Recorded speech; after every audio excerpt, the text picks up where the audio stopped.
Hai semuanya, aku Nadia Ayu. Terima kasih sudah mengklik video ini. Bagaimana kabar kalian? Semoga sehat selalu ya.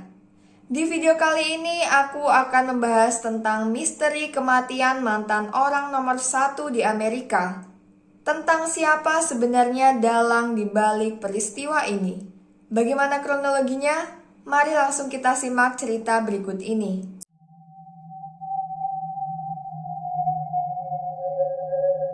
I, John Fitzgerald Kennedy, do solemnly swear that you will faithfully execute the office of President of the United States. that I will faithfully execute the office of President of the United States. And will to the best of your Presiden John F. Kennedy adalah Presiden Amerika Serikat yang ke-35. Beliau menjabat sebagai Presiden negara adidaya tersebut dimulai pada tahun 1961 saat Perang Dingin Amerika Serikat dengan Rusia tengah pada puncaknya dan berakhir ketika dirinya dibunuh hampir 3 tahun setelah pelantikan. Banyak kontroversi yang beredar tentang penyebab pasti kematiannya. Yang paling menonjol antara lain, keterlibatan Rusia yang kala itu Uni Soviet hingga rumor bahwa CIA adalah dalang sebenarnya di balik pembunuhan sang presiden. Sebelum mengupas kontroversi tersebut, mari kita lihat profil singkat beliau. John Fitzgerald Kennedy lahir dari keluarga politisi kaya Joseph P. Kennedy Sr. dan Rose Fitzgerald Kennedy di Brookline, Massachusetts. Beliau lulus dari Universitas Harvard pada tahun 1940, kemudian bergabung dengan US Naval Reserve di tahun berikutnya. Selama Perang Dunia Kedua, beliau menjadi komandan kapal patroli torpedo Angkatan Laut Amerika Serikat di Laut Pasifik Selatan dan mendapatkan the Navy and Marine Corps Medal untuk jasanya. Pada tahun 1947 hingga 1953, JFK menjadi perwakilan distrik Kongres ke-11 Massachusetts di Dewan Perwakilan Rakyat Amerika Serikat. Dan pada tahun 1953 hingga 1960, beliau menjabat sebagai senator junior untuk Massachusetts. Dalam pemilihan presiden di tahun 1960, JFK mengalahkan lawannya dari Partai Republik, Richard Nixon, wakil presiden bertahan yang mencalonkan diri sebagai presiden kala itu. Pesona, humor, pengalaman politik, juga ditambah koneksi sang ayah disebut sebagai aset besarnya selama kampanye. Pada usia 43 tahun, beliau menjadi presiden termuda kedua Amerika Serikat yang pernah menjabat setelah Theodore Roosevelt. JFK juga merupakan presiden beragama Katolik pertama Amerika. Pada saat Perang Dingin berlangsung, salah satu bentuk perlawanan di bawah kepemimpinan JFK adalah pada April 1961, beliau memerintahkan penggulingan pemerintahan Fidel Castro dalam invasi Teluk Babi di Kuba yang kemudian gagal. Peristiwa bersejarah lain yang terjadi pada masa pemerintahannya meliputi krisis rudal Kuba, perlombaan antariksa dengan memulai proyek Apollo, dan tahap-tahap awal Perang Vietnam. Pada Jumat 22 November 1963, Presiden John F. Kennedy dibunuh ketika sedang duduk di mobil dalam parade kenegaraan yang berlangsung di Dallas, Texas. Presiden Kennedy tertembak 2 peluru. Peluru kedua mengenai kepala JFK dan berakibat sangat fatal hingga merenggut nyawanya. From Dallas, Texas, the flash, apparently official, President Kennedy died at 1 p.m. Central Standard Time. Tak hanya beliau, Gubernur Texas John B. Connally Jr. juga menjadi korban tembakan. Untungnya beliau selamat. Secara resmi, ada 3 peluru yang ditemukan. Setelah diidentifikasi, penembakan berasal dari jendela lantai 6, tepatnya di sudut tenggara gedung penyimpanan buku sekolah Texas, salah satu bangunan yang dilewati parade. Sang penembak kemudian diketahui adalah pria bernama Lee Harvey Oswald. Peristiwa mengerikan itu tak sengaja tertangkap kamera salah satu penonton, Abraham Zapruder, yang nantinya rekaman itu menjadi salah satu bukti untuk diinvestigasi. Namun sayangnya, beberapa hari setelah ditangkap kepolisian, Lee Harvey ditembak mati oleh seorang pria bernama Jack Ruby. Dan yang mengerikan, peristiwa ini tertangkap kamera TV nasional yang sedang menyiarkan berita. Dugaan motif sesungguhnya pembunuhan oleh Jack adalah untuk membungkam Lee Harvey, menutupi konspirasi rencana pembunuhan presiden. Dengan kematian Lee Harvey, Amerika kehilangan kunci utama untuk menguak kebenaran kasus ini. Sementara itu, mengenai parade kenegaraan di Dallas, banyak yang mengkritisi rute parade menggunakan mobil tersebut. Rutenya dianggap kurang aman karena terdapat kurang lebih 20.000 jendela di sepanjang jalan yang dilewati oleh presiden dan rombongan. Dan anehnya, tak satu pun jendela diawasi. Diketahui dua Secret Service agent yang memilih rute tersebut adalah Winston G. Lawson dan Forrest V. Sorrells. Lyndon B. Johnson, sang wakil presiden yang kemudian menggantikan JFK sebagai presiden, membentuk sebuah badan penyelidik Warren Commission pada 29 November 1963 yang dipimpin oleh Ketua Mahkamah Agung Earl Warren untuk mengusut peristiwa pembunuhan JFK. Badan penyelidik tersebut percaya hanya ada satu penembak, yaitu Lee Harvey Oswald. Pernyataan ini juga disetujui oleh pihak FBI dan Secret Service Agent. Sementara itu, mari melihat latar belakang tersangka. Lee Harvey Oswald adalah mantan marinir Amerika Serikat dan pernah masuk kualifikasi sebagai penembak jitu dengan menggunakan senapan M1. Pada tahun 1959, Lee Harvey pernah mencoba meninggalkan kewarganegaraan Amerikanya dan ingin menjadi warga negara Rusia. Dia merasa memiliki jiwa komunis yang tertarik dengan ideologi Uni Soviet. Pada tanggal 31 Oktober di tahun yang sama, Oswald mendatangi kedutaan Amerika Serikat di Moskow dan menyatakan keinginan untuk melepaskan kewarganegaraan Amerika Serikatnya. Kala itu, kisah tentang pembelotannya diberitakan di bagian depan berbagai surat kabar. Ketika kembali ke Amerika, Lee Harvey yang adalah penduduk Dallas, kemudian dalam pengawasan aktif oleh FBI Dallas. Anehnya, pihak FBI setempat tidak memberitahu Secret Service Agent perihal Lee Harvey. Yang mengejutkan, Lee Harvey bekerja di gedung penyimpanan buku sekolah Texas, tempatnya menembak presiden. Tambahan lain, Secret Service Agent ternyata juga tidak menginformasikan rute parade kepada pihak FBI setempat. Kurangnya komunikasi dua badan negara ini ternyata berbuntut fatal. Selama penyelidikan Warren Commission, badan penyelidik itu membuat pernyataan senapan Italia Mannlicher Carcano 6,5 mm yang ditembakkan adalah milik Lee Harvey Oswald. Ungkapan resmi ini didasarkan pada fakta bahwa peluru yang ditemukan di tandu Gubernur John dan dua pecahan peluru di mobil cocok dengan senapan tersebut. Senjata itu ditemukan tersembunyi di dekat jendela lantai 6 bersamaan dengan 3 selongsong peluru yang mengenai Presiden JFK dan Gubernur John. Dengan beberapa tambahan bukti lain yang ditemukan, sepertinya sudah jelas bahwa Lee Harvey adalah pelakunya. Namun pertanyaannya, apakah Lee Harvey melakukan pembunuhan tersebut sendiri? Sayangnya sebelum sempat diadili, Lee Harvey telah meninggal. Mari melihat ke TKP.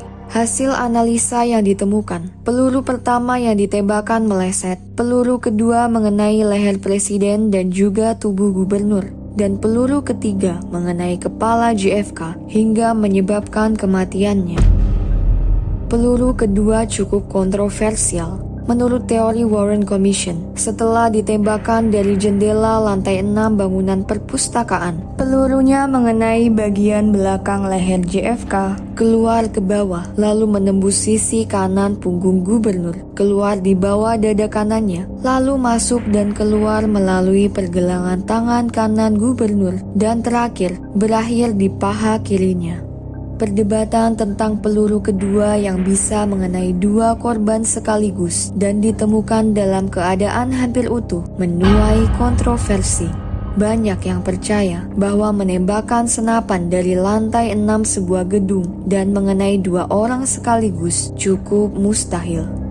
Namun, hasil simulasi komputer dari kejadian tersebut telah menunjukkan bahwa hal itu memungkinkan apabila dalam kenyataannya sang gubernur duduk di kursi yang lebih rendah dari JFK dan juga mempertimbangkan posisi tubuh mereka satu sama lain. Jika memeriksa video Zapruder, rekaman itu menunjukkan bahwa tembakan pertama dan kedua terjadi hampir bersamaan, sedangkan Lee Harvey membutuhkan waktu untuk mengokang senapannya. Ketika rekaman tersebut diperlihatkan pada publik di acara Good Night America, video itu memperlihatkan kepala Presiden Kennedy yang tersentak ke belakang setelah mendapat tembakan. Bukti ini menunjukkan bahwa tembakan datang dari arah depan presiden dan bukan dari lokasi Lee Harvey menembak. Hal ini memperkuat kepercayaan orang-orang yang sedari awal berpendapat bahwa terdapat penembak lain. Lebih lanjut lagi, pada tahun 1970, sebuah riset dengan menggunakan mesin pendeteksi audio menganalisis bukti-bukti rekaman yang ada dan menemukan 6 titik pada rekaman yang berisi pola suara mirip dengan tembakan senapan. Di tahun 1973, Presiden LBJ mengungkapkan pada The Atlantic, "Aku tidak akan pernah percaya bahwa Lee Harvey adalah satu-satunya penembak." Bahkan dalam bukti rekaman lain dari sudut yang berbeda, orang yang telah melihat video tersebut mengklaim bahwa dari arah rerumputan, sebuah area di dekat tempat presiden tertembak, terdapat kepulan asap sesaat setelah penembakan terjadi, yang kemudian diduga adalah sebuah kepulan asap senjata api. Sayangnya, bukti video ini telah dikabarkan hilang sebelum sempat dianalisis lebih lanjut. Tampaknya, rekaman film tersebut tidak pernah terlihat sejak pembentukan HSCA. Komite ini dibentuk pada tahun 1976 untuk mengadakan investigasi tentang pembunuhan JFK dan Martin Luther King Jr. Alasan lain pembentukan komite tersebut adalah karena seorang dewan menemukan bukti bahwa CIA telah menyembunyikan informasi dari Warren Commission. HSCA mengungkapkan penemuan rekaman audio dictable yang didapat dari mikrofon polisi Dallas memberikan bukti bahwa ada 4 tembakan teridentifikasi dengan jelas, yaitu 3 oleh Lee Harvey dan yang keempat oleh penembak lain. Tembakan keempat yang mungkin meleset diperkirakan berasal dari rerumputan di salah satu tempat yang dilewati parade. Pada tahun 1978, HSCA mengumumkan pernyataan resmi, "Kami percaya berdasarkan bukti yang tersedia bahwa Presiden John F. Kennedy mungkin dibunuh sebagai akibat dari konspirasi. Kami belum dapat mengidentifikasi siapa orang bersenjata lain atau sejauh mana konspirasi ini." Orang-orang yang tidak mempercayai pernyataan Warren Commission dan melihat pernyataan HSCA pada kasus ini mulai membuat berbagai teori yang kemudian terus berkembang hingga abad ke-21.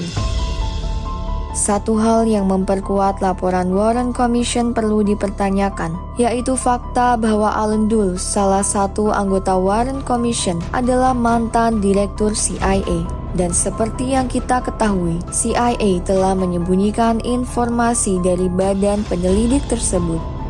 2 buku populer yang mempertanyakan gagasan Warren Commission adalah Rush to Judgment karya Mark Lane pada tahun 1966 dan buku lainnya Inquest karya Edward J. Epstein di tahun yang sama. Begitu banyaknya kemungkinan dan karena tersangka utama telah meninggal bahkan sebelum sempat diadili, membuat banyak teori bermunculan. Mari membahas beberapa teori populer yang beredar di masyarakat. Teori pertama, Kuba bertanggung jawab atas meninggalnya Presiden JFK. Kuba dianggap melakukan pembalasan atas penyerangan yang dilakukan kepada negara tersebut selama kepemimpinan JFK. Tuduhan ini didukung fakta bahwa Lee Harvey Oswald pernah pergi ke Meksiko pada akhir September 1963, di mana dia tinggal di sana hingga awal Oktober, dan telah melakukan upaya berulang kali untuk menghubungi konsulat Kuba dan Soviet. Penyangkalan oleh Fidel Castro adalah dia berpendapat bahwa tindakan seperti itu akan menimbulkan resiko pembalasan yang terlalu besar oleh Amerika Serikat. Teori kedua, bahwa CIA adalah dalang pembunuhan JFK. Komite terpilih untuk mempelajari operasi pemerintah yang berkaitan dengan kegiatan intelijen mengungkapkan bahwa CIA telah melakukan beberapa upaya untuk membunuh Presiden Kuba Fidel Castro, dan banyak yang meyakini bahwa JFK telah mengetahui rencana ini. CIA dan JFK sempat berselisih pendapat. Salah satunya selama invasi Teluk Babi di Kuba, JFK menolak untuk menambahkan bantuan militer Amerika meskipun CIA telah menawarkan bantuan perlindungan udara, dan CIA merasa hal itu mengancam mereka. Mereka menganggap JFK mempunyai agenda yang berbeda atau tidak menyetujui rencana mereka. Bahkan lebih parahnya akan membubarkan mereka, sehingga mereka merencanakan untuk membunuh sang presiden. Dalam sebuah buku berjudul CIA Rogues and the Killing of the Kennedys karya seorang sejarawan forensik Patrick Nolan menyatakan bahwa 4 agen tingkat tinggi CIA telah merencanakan pembunuhan, dan 3 diantaranya menembakkan senapan ke presiden. Orang-orang juga meyakini bahwa CIA mengkambing hitamkan Lee Harvey Oswald karena statusnya yang seorang komunis dan simpatisan Rusia. Kemungkinan motif lainnya adalah setelah invasi Teluk Babi di Kuba yang gagal, JFK merombak personel CIA tahun 1961 dan kemungkinan hasilnya mengecewakan badan intelijen tersebut.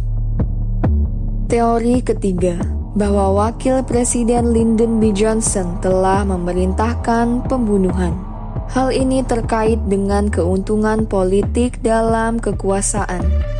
Sebelum JFK terpilih, LBJ telah mencoba menguasai nominasi suara Demokrat untuknya pada acara konferensi Demokrat di Los Angeles tahun 1960. Menurut buku The Death of the President karya sejarawan William Manchester, LBJ menyuruh JFK untuk melanjutkan pekerjaan lamanya menjadi senator, karena jika JFK diajukan menjadi presiden, otomatis dia akan bergeser menjadi calon wakil presiden, sebuah posisi yang tidak dikehendakinya. Bukti untuk teori ini adalah pernyataan terpidana konspirator Watergate dan mantan agen CIA E. Howard Hunt Jr. yang mengklaim bahwa Presiden LBJ telah memerintahkan agen CIA untuk membunuh Kennedy. Sayangnya, tidak ada bukti valid untuk tuduhan ini. Teori keempat, Rusia merupakan dalang pembunuhan JFK. Ketegangan jelas terjadi antara kedua negara. Teori ini muncul berkenaan dengan fakta bahwa sang penembak pernah mencoba membelot ke Rusia sebelumnya. Banyak yang berteori bahwa dia bisa saja merupakan agen KGB. Namun, teori ini langsung terbantah. Menurut isi dokumen tentang kasus kematian JFK yang nantinya dirilis untuk publik, gagasan tentang Amerika Serikat tanpa pemimpin sama sekali tidak menarik bagi para pejabat Soviet. Para pejabat Uni Soviet takut jika tanpa kepemimpinan, sejumlah jenderal Amerika Serikat yang tidak bertanggung jawab meluncurkan sebuah rudal ke Uni Soviet, menurut sebuah memo dalam dokumen tersebut. Memo itu juga menyebutkan bahwa Soviet yakin pembunuhan tersebut tidak dilakukan oleh satu orang pria, tetapi merupakan sebuah rencana yang dipersiapkan dengan hati-hati di mana sejumlah orang memiliki peranan. Teori kelima, kelompok anarkis telah membunuh JFK. 3 kelompok anarkis berbeda mengaku bertanggung jawab atas pembunuhan JFK, The Chicago Mob, The Miami Mob, The New Orleans Mob. Robert Kennedy yang kala itu merupakan jaksa agung telah membuat kebijakan gerakan melawan kejahatan terorganisir. Hal ini diduga membuat berbagai kelompok oposisi anarkis pemerintah seperti mafia marah. Jack Ruby, laki-laki yang membunuh Lee Harvey, adalah pemilik sebuah klub malam di Dallas. Banyak yang berspekulasi dia memiliki koneksi dengan kelompok mafia. Beberapa bahkan percaya jika mafia bekerja sama dengan CIA untuk menggulingkan JFK. Pada 2015, seperti yang ditulis dalam artikel Daily Mail Inggris, mantan pembunuh bayaran mafia yang pernah dipenjara bernama James Files mengklaim bahwa dirinya adalah penembak kedua dalam rencana pembunuhan JFK. Dia mengaku sebagai bagian dari komplotan kolaborasi antara mafia dan CIA. Tetapi tidak ada bukti yang mendukung pengakuan ini.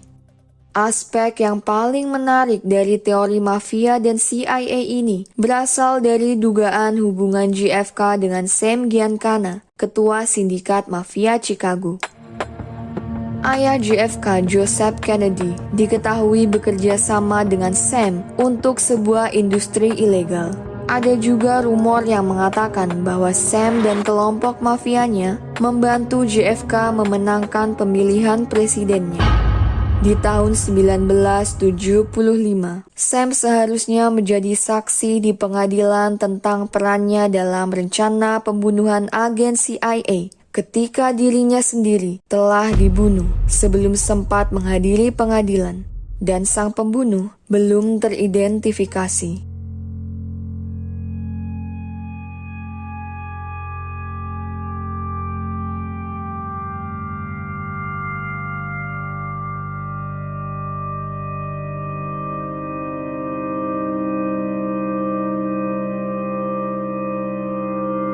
Semua upaya tersebut dilakukan untuk menunjukkan transparansi penanganan kasus kepada publik.